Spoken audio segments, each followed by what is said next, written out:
क्या हाल चाल है पवन जी? बस मैं बढ़िया हूँ। और दीप भाई अपनी सुनाइए। बहुत बढ़िया। मैं हाँ। आपका आजकल मैं वीडियो देख रहा हूँ, बड़ा धोलेरा के बारे में आप प्रचार प्रसार कर रहे हैं। हाँ। भाई क्या है धोलेरा ये, इसके बारे में कुछ हमें जानकारी दो और कुछ पैसा हम भी आपके साथ इन्वेस्टमेंट करें।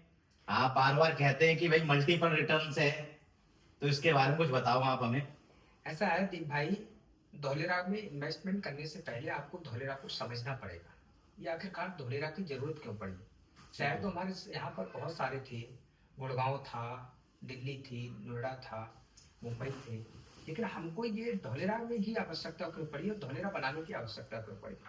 हमारे यहाँ पर जो पर्यटक लोग आते थे, विदेशी लोग आते थे, वो लोग यहाँ घूमने फिरने के लिए आते थे, लेकिन उनके लिए कोई रहने के लिए सुचारू रूप से जगह नहीं थी जो कि पूरी तरीके से ग्रीनरी हो, ग्रीन फील्ड स्मार्ट सिटी हो। तो यहाँ पर जो कांग्रेस की सरकार में मनमोहन सिंह जी ने 2800 राज्यों के मुख्यमंत्री के साथ में 2009 में मीटिंग बिठा ली और उनसे कहा कि हम एक ऐसा शहर बसाना चाहते हैं जो इन्वेस्टमेंट की एक अपने आप में दुनिया हो और यहाँ पर विदेशी पर्यटक लोग यहाँ ठहरने के लिए आए और हमारे यहाँ पर फॉरेन इन्वेस्टमेंट आने लगे। इस तरीके से सोच हुई। तो उस समय के जो मुख्यमंत्री थे गुजरात के, वो नरेंद्र दास मोदी जी थे, जो आज के पीएम है। तो उन्होंने अपने गुजरात के लिए प्रमोट किया और उन्होंने जगह जो दी, इसका नाम धौलेरा इसलिए रखा गया क्योंकि ये धौलेरा एक गांव पड़ता था। वहां पर जो जगह थी, तो उसमें इन्होंने 22 गांवों को एकत्रित करके और वहां पर 920 स्क्वायर किलोमीटर एरिया को हायर किया और वहां पर एक प्रोविजन दिया कि हम यहाँ पर एक स्मार्ट सिटी बनाएंगे।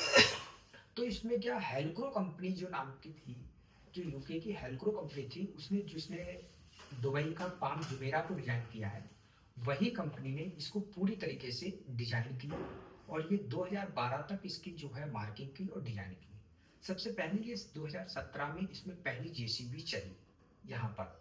उसके बाद में यहाँ पर जो डेवलपमेंट चलना शुरू हुआ, तो यहाँ पर टाटा सेमी कंडक्टर चिप और यहाँ पर रेन्यू एनर्जी और यहाँ पर इंटरनेशनल एयरपोर्ट, ये सारी चीज़ें यहाँ पर बन रही हैं। तो इसको ये डेवलप किया जा रहा है बिल्कुल। ये विदेश के जो बड़े बड़े शहर हैं, 10 शहर जो दिए गए हैं, जैसे कि आपका सिंगापुर हो गया, दुबई हो गया, लंदन हो गया, हांगकांग हो गया, सिंजौन हो गया, ऐसे टॉप के वर्ल्ड के 10 शहरों से मिला करके एक म्यूचुअल शहर ही बनाया जा रहा है। और बाकी की और कोई क्वेश्चन आपके सामने हो तो आप मुझसे बताइए। नहीं, जैसे कि आपने बताया ठीक है, 2009 में इसकी स्टार्टिंग हुई और जो पहली जेसीबी जो रखी गई, ये जो काम चालू हुआ वो 2012 में चालू हुआ। 17 से। अच्छा 17 से, 2017 ठीक है। लेकिन 2017 से लेके अब तक हमें कोई जानकारी इसकी नहीं मिली, ऐसा क्यों? ऐसा इसलिए होगा क्योंकि इंडिया के अंदर अगर इसकी कमी होती है, व्यक्ति वो विचार ज्यादा करता है, वहाँ पर एक्टिविटी वो ज्यादा देखता है यहाँ पर, ठीक है कि क्या एक्टिविटी हो रही है। वहाँ पर एक फ्रंटियर मार्केट पड़ी हुई थी, जंगल ही जंगल था। हाँ हाँ ठीक वहाँ है। पर लोग क्या है, एक थ्योरेटिकल इंडिया में कोई नहीं बनता है, वो प्रैक्टिकल नॉलेज के ऊपर ज्यादा जाता है।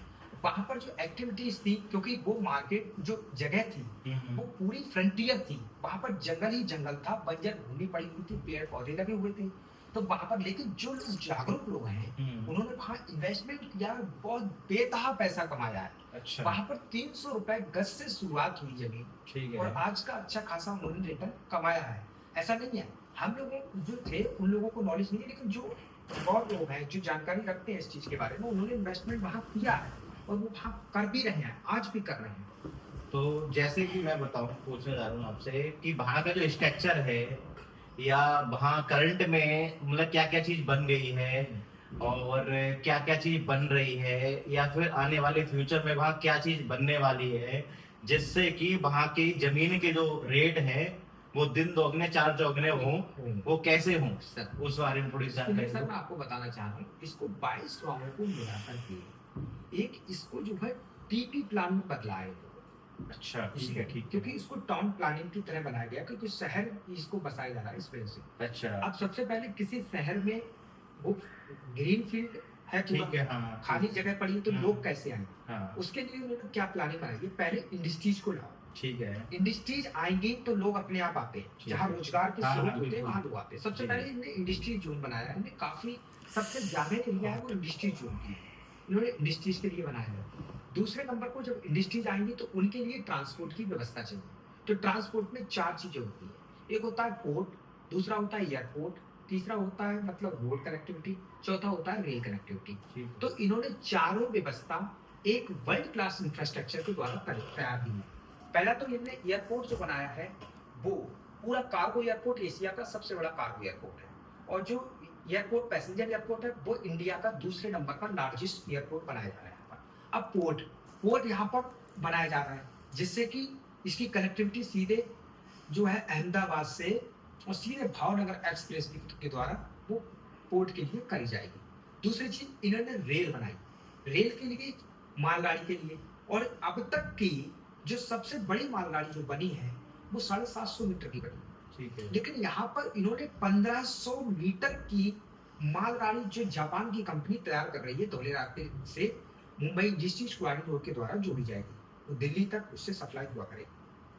अब वो 1500 मीटर लंबी और डबल टेकर, इसको भाई आप समझ सकते हो कि 1500 मीटर, 750 मीटर से 1500 मीटर वैसे डबल होगी, फिर डबल टेकर यानी कि 4 गुना माल एक ही बार में इस रेलगाड़ी से जा सकता है। दूसरा इन्होंने क्या किया, पोर्ट हो गया, एयरपोर्ट हो गया, एक्सप्रेस दी इन्होंने अहमदाबाद से भावनगर के लिए एक्सप्रेस दी। यहाँ पर मुंबई दिल्ली कॉरिडोर जो है हाईवे है उससे भी इन्होंने कनेक्टिविटी किया है। अब किसी शहर को जोड़ने के लिए बड़े शहरों से कनेक्टिविटी करना पड़ती है, उसके लिए इन्हें दिल्ली मुंबई और अहमदाबाद और ये आपका गांधीनगर और भावनगर, इन शहरों से इसको पूरी तरीके से जोड़ दिया। दूसरा इन्होंने क्या किया, अहमदाबाद से सीधे इन्होंने मेट्रो की व्यवस्था करी जा रही है, वहां पर मेट्रो चलाई जाएगी जो अहमदाबाद से मात्र 45 मिनट की दूरी पे 45 मिनट में आप पहुंच जाया करोगे। तो इन्होंने कनेक्टिविटी बहुत अच्छी करी है, रोजगार के स्रोत यहाँ पर बहुत अच्छे इन्होंने डाले हैं। दूसरा इन्होंने क्या प्लान बनाया है, यहाँ पर जो भी फैक्ट्री या जो भी इंडस्ट्री लगेगी वो पोल्यूशन मुक्त लगेगी, इसीलिए यहाँ पर जो रहने की बीच बीच में भी व्यवस्था करी गई है। यहाँ पर इंडस्ट्री जो जोन है उसमें आपके लिए बड़ी क्राइटेरिया बनाई गई है कि आप 360 गज से कम का प्लॉट नहीं ले सकते, 500 गज से कम का प्लॉट नहीं ले सकते। यहाँ पर जो रोडों की कनेक्टिविटी है वो यहाँ पर ऐसे समझ लीजिए कि 70 मीटर रोड, 55 मीटर रोड, और यहाँ पर सबसे जो छोटा रोड है वो 18 मीटर का रोड है, इससे कम का यहाँ पर रोड नहीं। तो यहाँ पर जो कनेक्टिविटी है, दूसरी चीज पानी की व्यवस्था इन्होंने बहुत अच्छी की है। यहाँ पर 6 आर्टिफिशियल लेक बनाई जा रही है जिससे पानी जो समुद्री पानी है वो उनके अंदर ना आ सके, और उनकी सप्लाई की भी पूरी व्यवस्था करी गई। रोडों के अंदर सीवरेज की व्यवस्था करी गई, जब आपका गंदा पानी वो सीवर लाइन के द्वारा निकल सके। तो इस तरीके से उन्होंने बहुत सुंदर व्यवस्था कर रखी है, और इनको इस व्यवस्थित तरीके से यहाँ पर ये आमंत्रित कर रहे हैं हम इन्वेस्टरों के लिए। पवन जी, मैं एक क्वेश्चन करना चाहूँगा। जैसे अभी इन्होंने स्टार्टिंग करी है और आप इनको बताते हैं कि इसके जो ब्रांड एम्बेसडर हैं मोदी जी हैं और बीजेपी की गवर्नमेंट है इस समय गुजरात में भी, और इससे मेरा ये मानना है कि चलो ठीक है मोदी जी हैं, सरकार बीजेपी की है, तो अभी इसका जो डेवलपमेंट रफ्तार है, जो काम करने की विधि है इनकी, वो सारी चीज़ें हैं, जो इंफ्रा है वो सारा बहुत तेज़ी से हो रहा है।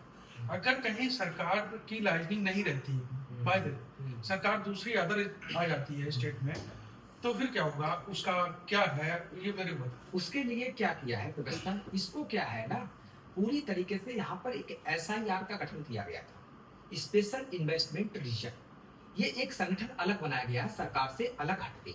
इन्होंने कहा कि सरकार की यहाँ पर कोई भी जो है इंटरफेयर ना हो, इसके लिए इन्होंने अलग से एक फंड तैयार किया है स्पेशल इन्वेस्टमेंट रीजन के द्वारा।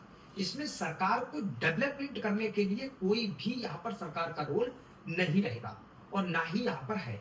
यहाँ पर इसकी जो अथॉरिटी है SIR स्पेशल इन्वेस्टमेंट रीजन, और एक इन्होंने बनाया है DSIR। यहाँ पर DSIR का इन्होंने गठन किया है, जो कि यहाँ पर पूरे प्रोजेक्ट को ये प्लानिंग कर रहे हैं। इसमें इसका सरकार का इसमें बहुत बड़ा रोल नहीं है, इसलिए ये निरंतर ये चलता रहेगा।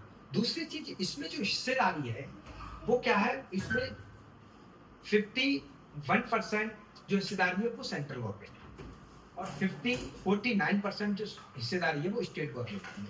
तो यहाँ पर जो दोनों की जो हिस्सेदारी पहले ही डिवाइड करी गई है कि इस प्रोजेक्ट में क्या क्या हिस्सेदारियां होंगी। दूसरी चीज आपको बताऊं, यहाँ पर जो लैंड्स है वो 50% लैंड पहले ही गवर्नमेंट की है, यहाँ पर।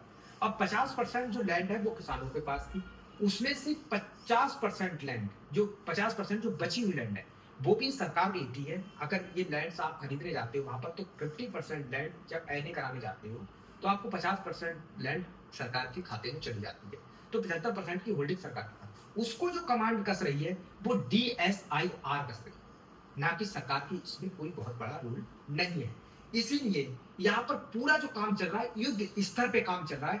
यहाँ पर 2025 के लास्ट तक एक्सप्रेस वे शुरू हो जाएगा, 2026 की फर्स्ट क्वार्टर में यहाँ पर जो है अपना कार्गो एयरपोर्ट भी शुरू हो जाएगा। और अभी एक क्वेश्चन और है मेरा, और अपनी अपनी कंपनी जो है वो किस तरीके का फ्रेमवर्क है, क्या काम करती है, मेरे को थोड़ा बताओ। यस, हम लोगों ने जैसे कि इन्वेस्टमेंट हमारी कंपनी पहले से ही जो ग्रुप है वो पूरा रियल एस्टेट इन्वेस्टमेंट जो कराती है पहले से ही कराती थी। हम लोग जगह जगह पर रिसर्च करके हम लोग ढूंढ के लाते हैं प्रॉपर्टी में को कि कैसे लोगों का मल्टीपल रिटर्न कराया जाए, क्योंकि हमारा एक इन्वेस्टमेंट का ही ग्रुप है ये पूरा। हम लोगों को कैसे करके मल्टीपल रिटर्न बनाए, तो इसके लिए हम देखते हैं कि फ्रंटियर मार्केट कौन सी जगह पे है, कहाँ इन्वेस्टमेंट किया जाए।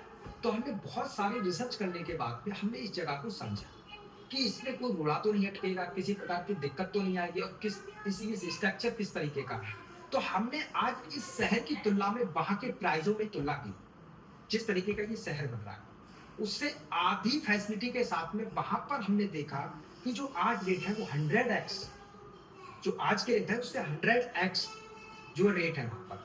जैसे गुड़गांव की शहर की बात करिए, वहां पर 100 गज का प्लाट आपको 5 करोड़ से कम का नहीं मिलेगा, और यहाँ पर आपको 100 गज का प्लाट 8 लाख रुपए में मिल जाता है। तो है क्या, अब फैसिलिटीज गुड़गांव से ज्यादा होंगी यहाँ पर, और सारी चीजें ज्यादा होंगी। इसलिए हमने जो रिसर्च किया कि बेस्ट लोकेशन, बेस्ट टाइम और बेस्ट प्राइस, तो ये चीज हमने तीनों का कॉम्बिनेशन किसमें देखा, हमने तीनों का कॉम्बिनेशन देखा सीधे सीधे धोलेरा के। तो हमने यहाँ पर अपनी कंपनी को पूरी तरीके से यहाँ पर स्थापित किया और हम लोग आए, और यहाँ पर हमारा काम क्या होगा, आपका इन्वेस्टमेंट को पूरी तरीके से सिक्योर करना कि आपके डॉक्यूमेंट्स पूरे कंप्लीट होने चाहिए। दूसरी चीज, आपको बेस्ट प्राइस लैंड का मिलना चाहिए।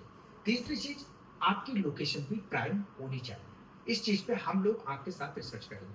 अच्छा, हम दो तरीके से काम करेंगे, एक तो लैंड पार्सल में काम करेंगे, प्लॉटिंग में काम करेंगे। अगर हमारे साथ आप लैंड पार्सल में जाते हो तो हम आपके एने टाइटल और प्लान पास से लेकर के सारी हेल्प करेंगे यहाँ पर, और अगर आप प्लॉटिंग में जाते हो तो हम आपको पूरा प्रोजेक्ट डेवलपमेंट करके देंगे।